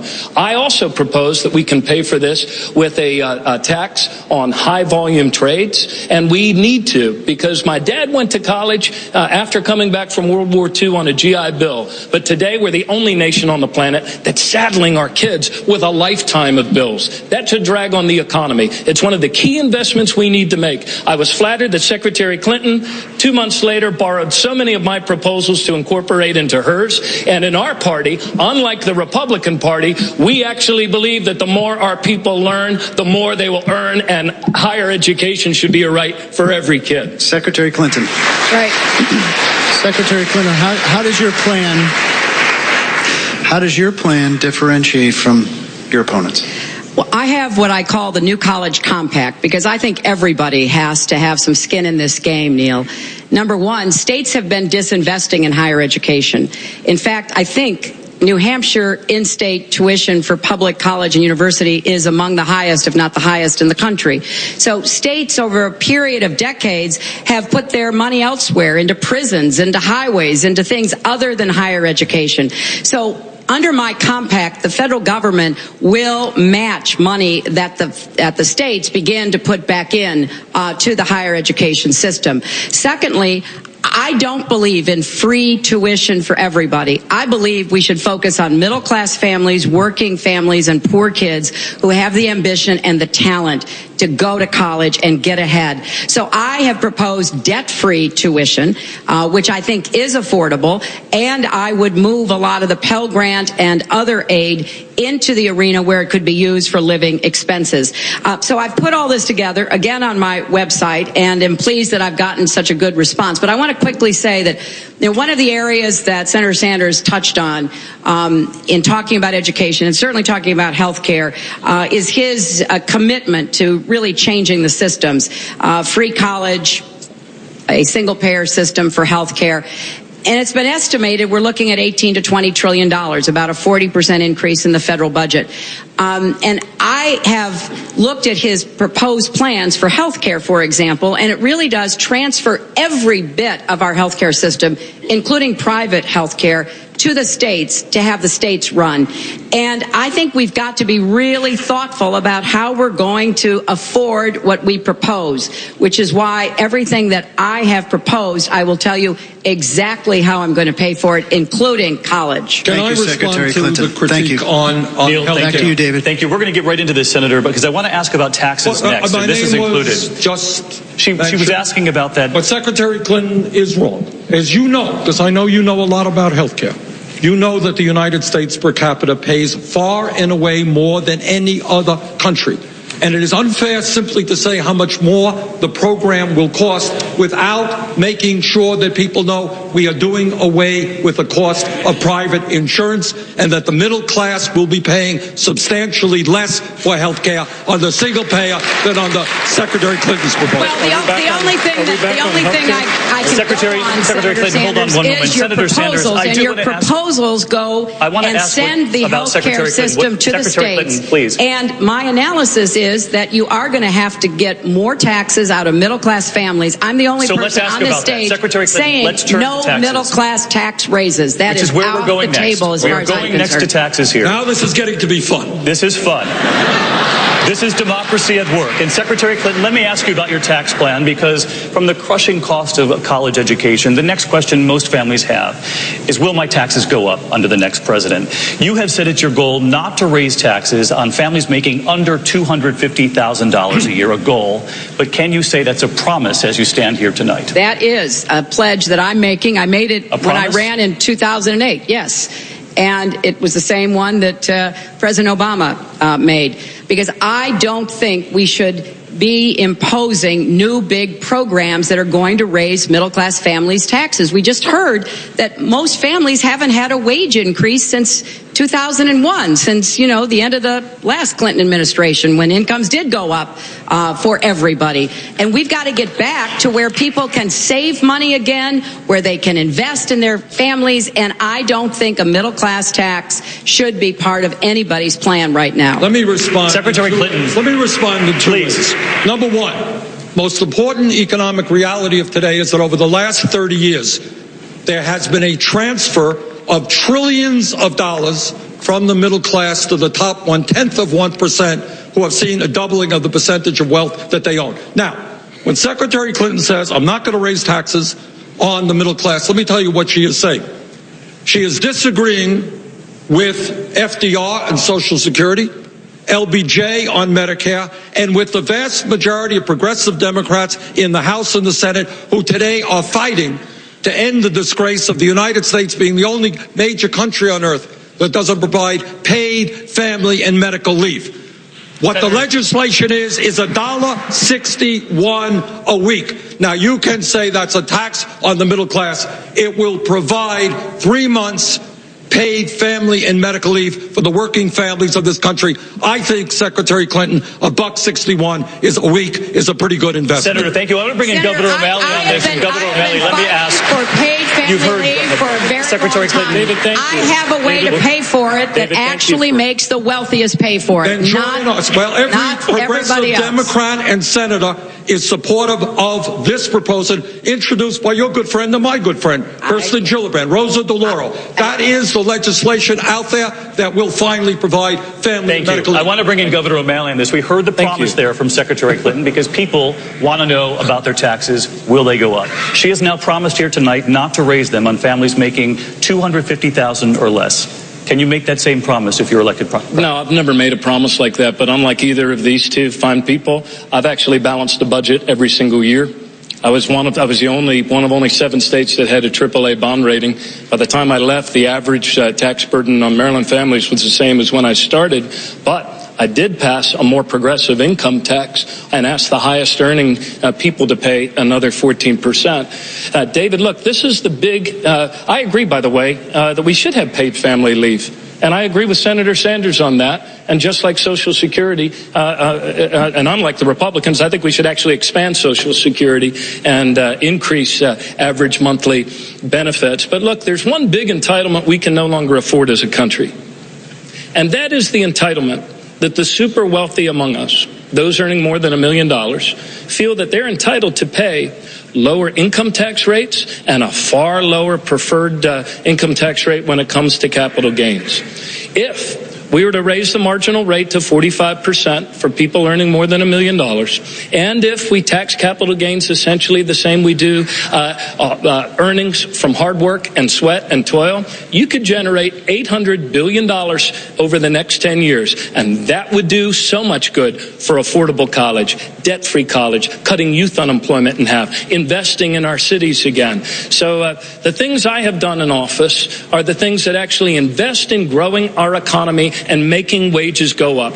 That's the issue that we need to tackle as Americans, and we can do it, and we know how. Governor O'Malley, thank you. A spirited debate on taxes, and we'll be much more with the Democratic debate in New Hampshire when we come back right here on ABC. More to more. So if elected president, how would you bridge the divide between the two? Well, David, I think this is one of the most important challenges facing not just our next president, but our country. We have systemic racism and injustice and inequities in our country, and in particular in our justice system, that must be addressed and must be ended. I feel very strongly that we have to reform our criminal justice system, and we have to find ways to try to bring law enforcement together again with the communities that they are sworn to protect. Trust has been totally lost in a lot of places. At the same time, we know that in many parts of our country, police officers are bridging those divides, and they're acting heroically. The young officer who was killed responding to the Planned Parenthood murders, the officer who told the victims of the San Bernardino killings that he would take a bullet before them. So I think that we need to build on the work of the policing commission that President Obama impaneled. We need to get a bipartisan commitment to work together on this. And we need to hear the voices of those men and women and boys and girls who feel like strangers in their own country. And do whatever is necessary to not only deal with the immediate problems within the criminal justice system, but more opportunities, more jobs, better education, so that we can begin to rebuild that very valuable asset known as trust. Secretary, thank you. Governor O'Malley, how would you bridge the divide? There is no issue in American public policy that I have worked on more day in and day out than this painful issue of policing, of law enforcement, criminal justice, and race in America. When I ran in 1999, David, for mayor of Baltimore, our city by that year had become the most addicted, violent, and abandoned in America. but we came together, brought people together over some very deep racial divides, and we were able to put our city on a path for the biggest reduction in crime of any major city in America over the next 10 years. As governor, we continued to work together. We reduced violent crime to 30-year lows, but get this, we also reduced incarceration rates to 20-year lows. So it is possible, actually, to find the things that actually work, that we did, increasing drug treatment, using big data to better protect the lives of young people, cut juvenile crime in half, and it's also possible to improve how we police our police. Look, there wasn't a single day as mayor of Baltimore that I wasn't asked whether I was delivering on the promise I made to police the police. We reported excessive force, discourtesy, use of lethal force. In fact, drove down to 3 of the 4 lowest years on record, police use of lethal force. As a nation, we have to embrace this moment and make our departments more open, more transparent, and more accountable. Just as we require every major department, every county to report its major crimes, we should require police departments to report their discourtesy, brutality, excessive force. There's so much work that can be done, so much we've learned to do better. We need to do it now as a nation. This is our time and our opportunity to do that. Governor, thank you. And Senator Sanders, when you hear the FBI director calling it a chill wind blowing through American law enforcement, does that concern you as well? Well, this whole issue concerns me, and I agree with much of what the Secretary and the Governor have said. But let's be clear. Today in America, we have more people in jail than any other country on earth. 2.2 million people, predominantly African American and Hispanic. We are spending $80 billion a year locking up our fellow Americans. I think, and this is not easy, but I think we need to wage a major effort to come together as a country and end institutional racism. We need major reforms of a very broken criminal justice system. Now, what does that mean? Well, for a start, it means that police officers should not be shooting unarmed people, predominantly African Americans.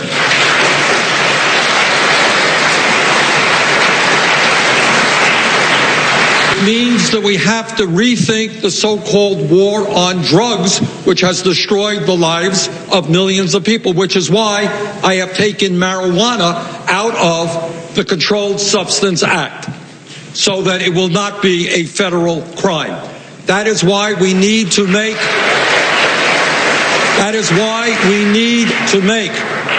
police, and I speak as a former mayor. I was a mayor for 8 years, worked very closely with the great police department.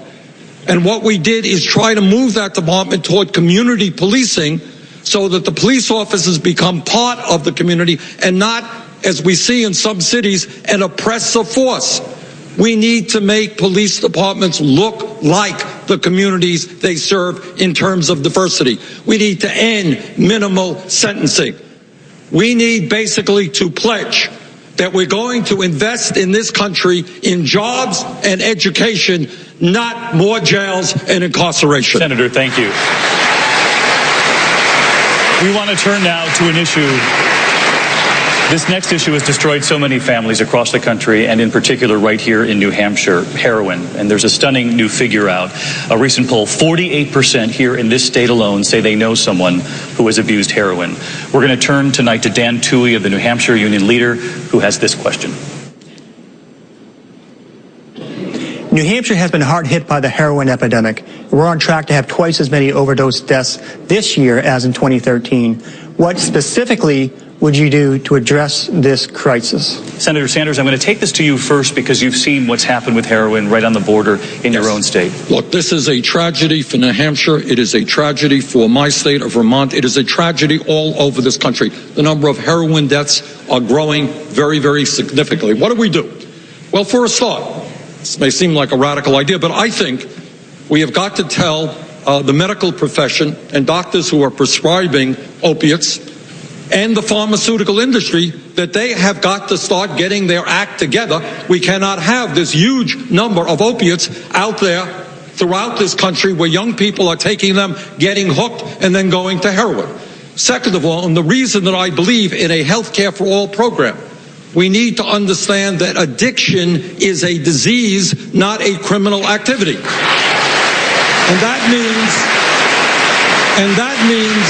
radically changing the way we deal with mental health and addiction issues. When somebody is addicted and seeking help, they should not have to wait 3-4 months in order to get that help. They should be able to walk in the door tomorrow and get a variety of treatments that work for them.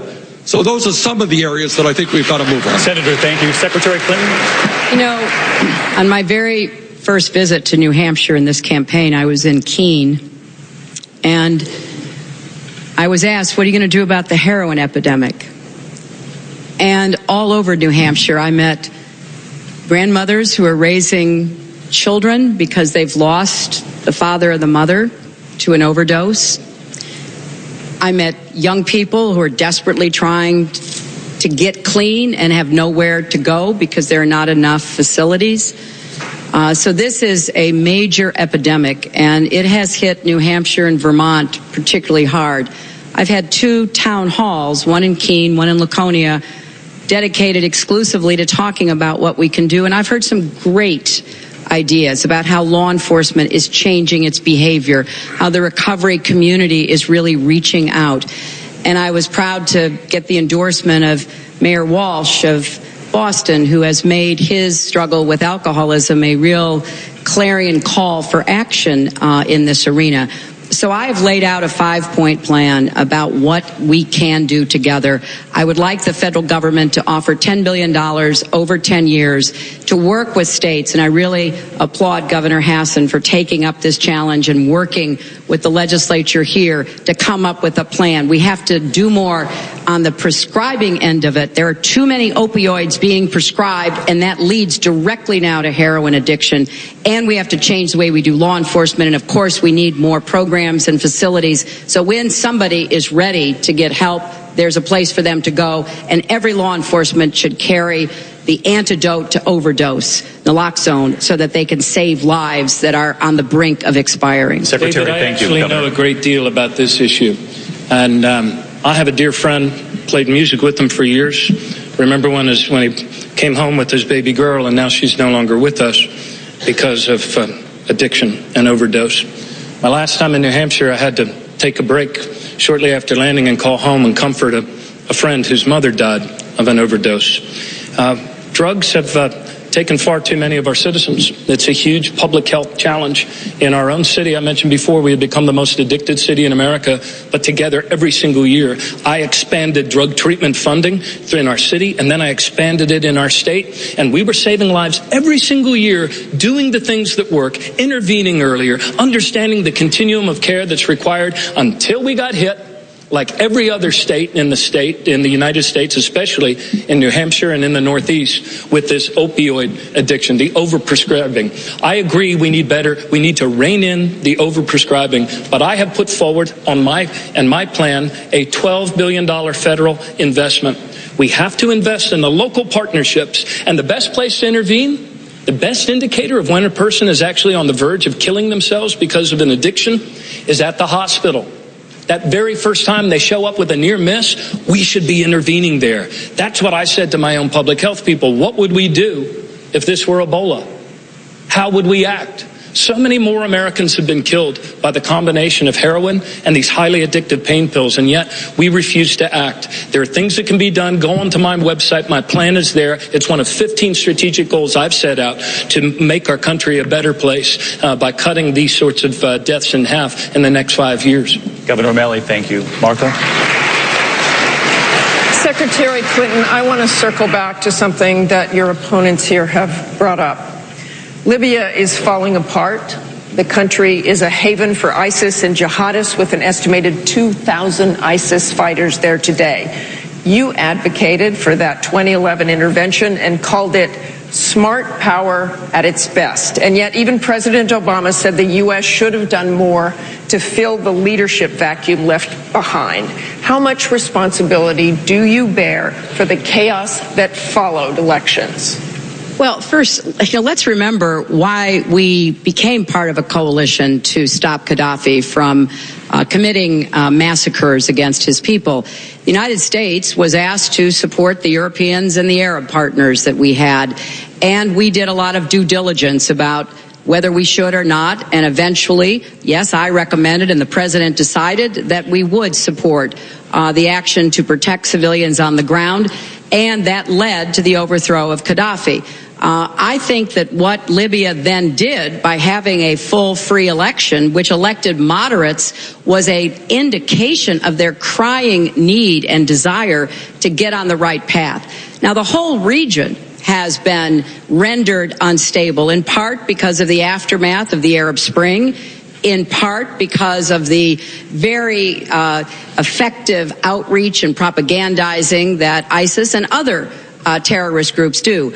But what we're seeing happening in Libya right now is that there has been a fragile agreement to put aside the differences that exist among Libyans themselves to try to dislodge ISIS from Sirte, the hometown of Gaddafi, and to begin to try to create a national government. You know, this is not easy work. We did a lot to help. We did as much as we could because the Libyans themselves had very strong feelings about what they wished to accept. But we're always looking for ways about what more we can do to try to give people a chance to be successful. Secretary Clinton, I want to go back, but that government lacked institutions and experience. It had been a family business for 40 years. On the security side, we offered only a modest training effort and a very limited arms buyback program. Let me ask you the question again. How much responsibility do you bear for the chaos that followed those elections? Martha, we offered a lot more than they were willing to take. We offered a lot more. We also got rid of their chemical weapons, which was a big help. And we also went after a lot of the shoulder-fired missiles to round them up. You know, we can't, if we're not going to send American troops, which there was never any idea of doing that, then to try to send trainers, to try to send experts is something we offered, Europeans offered, the UN offered, and there wasn't a lot of responsiveness at first. I think a lot of the Libyans who had been forced out of their country by Gaddafi, who came back to try to be part of a new government, believed they knew what to do, and it turned out that they were no match for some of the, militaristic forces inside that country. But I'm not giving up on Libya, and I don't think anybody should. We've been at this But were mistakes made? Well, there's always a retrospective to say what mistakes were made, but I know that we offered a lot of help, and I know it was difficult for the Libyans to accept help. What we could have done if they had said yes would have been a lot more than what we were able to have done. Senator Sanders. Senator Sanders. Look, the Secretary is right. This is a terribly complicated issue. There are no simple solutions. But where we have a disagreement is that I think if you look at the history of regime changes, you go back to Mossadegh in Iran, you go back to Salvador Allende, who we overthrew in Chile, you go back to overthrowing Saddam Hussein in Iraq, you go back to where we are today in Syria with a dictator named Assad. The truth is, it is relatively easy for a powerful nation like America to overthrow a dictator.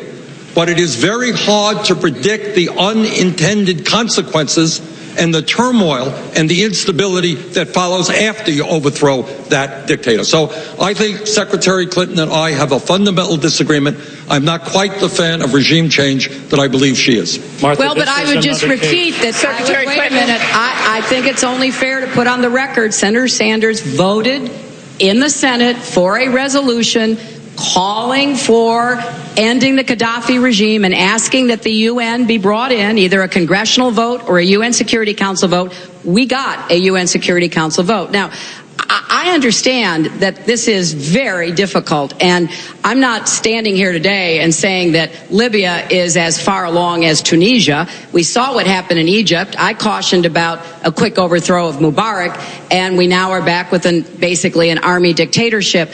This is a part of the world where the United States has tried to play two different approaches. One, work with the tough men, the dictators, for our own benefit, and promote democracy. That's a hard road to walk, but I think it's the right road for us to try to travel. And Martha, Quickly, Governor in this case, we probably let our lust for regime toppling get ahead of the practical considerations for stability in that region. And I believe that one of the big failings in that region is a lack of human intelligence. We have not made the investments that we need to make to understand and to have relationships with future leaders that are coming up. That's what Chris Stevens was trying to do, but without the tools, without the support that was needed to do that. And now what we have is a whole stretch now of the coast of Libya, 100 miles, 150 miles, that has now become potentially the next safe haven for ISIL. They go back and forth between Syria and this region. We have to stop contributing to the creation of vacuums that allow safe havens to develop. Thank you very much. Thank you. We're going to move on here. Governor O'Malley, thank you very much for that. And we're going to make a very sharp turn as we wrap things up here. Secretary Clinton, First ladies, as you well know, have used their position to work on important causes like literacy and drug abuse, but they also supervise the menus, the flowers, the holiday ornaments, and White House decor. I know you think you know where I'm going here. You have said that Bill Clinton is a great host and loves giving tours, but may opt out of picking flower arrangements if you're elected. Bill Clinton aside, is it time to change the role of a president's spouse? Well, the role has been defined by each person who's held it, and I am very grateful for all my predecessors and my successors, because each of them not only did what she could to support her husband and our country, but often chose to work on important issues that were of particular concern. Obviously, Mrs. Obama has been a terrific leader when it comes to young people's health, particularly nutrition and exercise, and I think has had a big impact.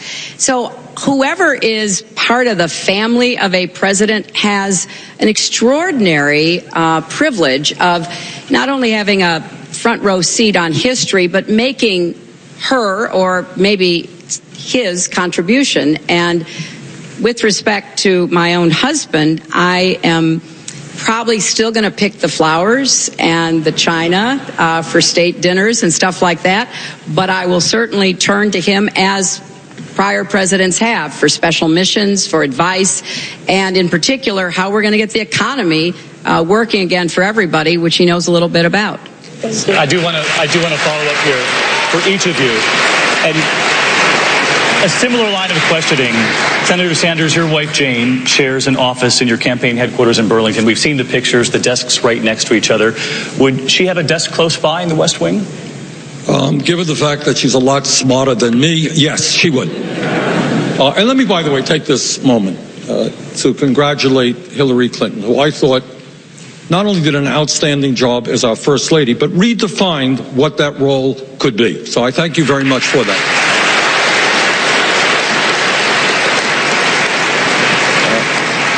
My wife, Jane, has been, way back when, before I knew her, a foster parent. Many kids came into her home and received the kind of love that they desperately needed, and she turned around many lives.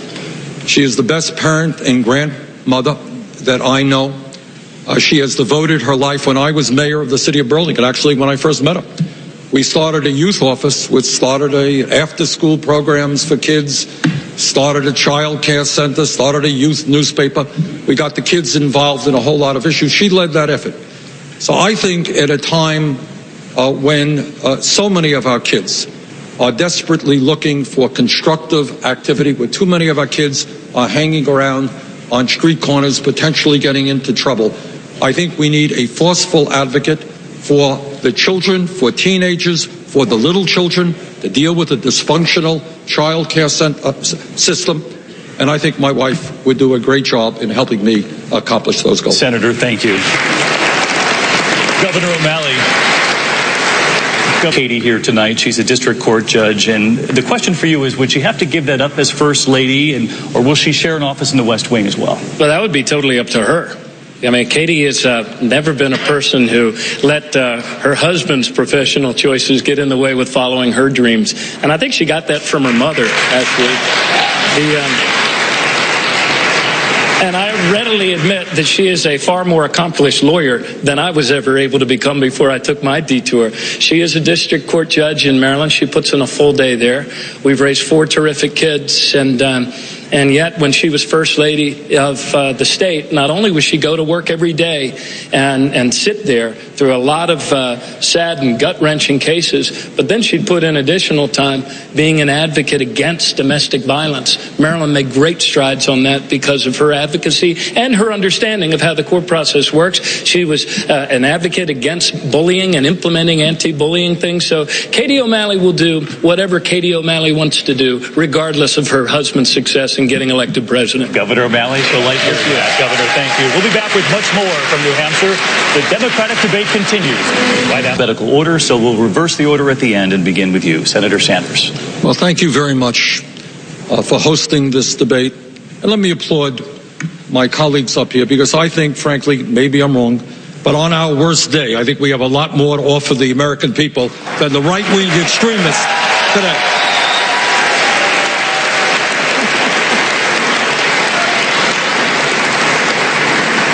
My father came to this country from Poland at the age of 17 without a nickel in his pocket, which sparked my interest in the need for immigration reform, because I know what it's like to be the son of an immigrant. We grew up in a 3.5-room rent-controlled apartment in Brooklyn, New York. My mother's dream, and she died very young, but my mother's dream for her whole life was to be able to get out of that rent-controlled apartment and own a home of her own. She never lived to see that. But what my parents did accomplish is they were able to send both of their sons to college. We were the first in the family. So I know something about economic anxiety and living in a family that does not have sufficient income. And that is why I am pledged, if elected President of the United States, to bring about a political revolution where millions of people begin to stand up and finally say, enough is enough. This great country and our government belong to all of us, not just a handful of billionaires. Thank you very much. Governor O'Malley. Barbara, thank you. I want to thank all of the people who have tuned in tonight. I want to thank the great people of New Hampshire, where despite all of the cynicism about big money and big banks taking over our politics, here in New Hampshire, the individual matters. You know, my wife, Katie, and I have 4 terrific kids. And like you, there's probably nothing we wouldn't do to give them a future that's safer, that's healthier, where they have more opportunity than our parents and grandparents gave to us. Tonight, what you listened to was a healthy exchange of ideas about how we do that which we have always proven the capacity to do better than any nation in the world, to take actions that include more of our people more fully in the economic, social, and political life of our country. When you listened to the Republican debate the other night, you heard a lot of anger and you had a lot of fear. Well, they can have their anger and they can have their fear, but anger and fear never built America. We build our country by adopting wage and labor policies, including comprehensive immigration reform with a pathway of citizenship for all. We do it by investing in our country, by investing in infrastructure, by investing in the skills and the talents of our people with debt-free college, and we can do it again. And we also create a better future for our kids when we square our shoulders to the great challenges of our times, whether it's the terror trying to undermine our values or Republican presidential candidates trying to get us to surrender our freedoms and our values in the face of this threat. The other big challenge we have is climate change, the greatest business opportunity to come to the United States of America in 100 years. We need to embrace this. I have put forward a plan that does this, that moves us to 100% clean electric grid by 2050. Join this campaign for the future. New leadership is what our country needs to move us out of these divided and polarized times. Thank you. Governor, thank you.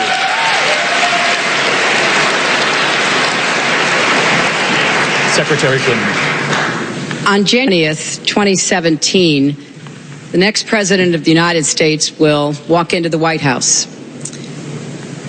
If, heaven forbid, that next president is a Republican, I think it's pretty clear we know what will happen.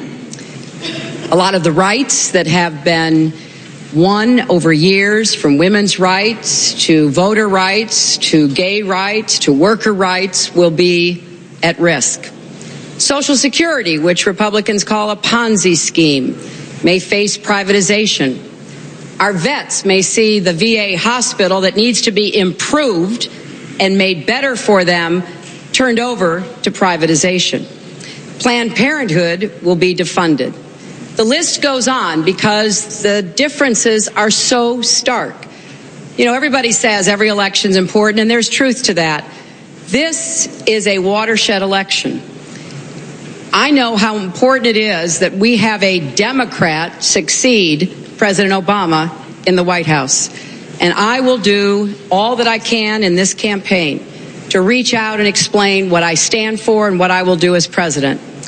You know, I became a grandmother 15 months ago, and so I spent a lot of time thinking about my granddaughter's future. But as president, I will spend even more time thinking about the futures of all the kids and the grandchildren in this country, because I want to make sure every single child has a chance to live up to his or her God-given potential. If you will join me in this campaign, we will make that a mission. Thank you, good night, and may the force be with you. Thank you to the candidates tonight. Thank you to the audience here in New Hampshire, here at St. Anselm. And thank you to the audience at home. We wish everyone at home a happy and safe holiday week ahead, and you, the candidates, a happy and safe holiday with your family.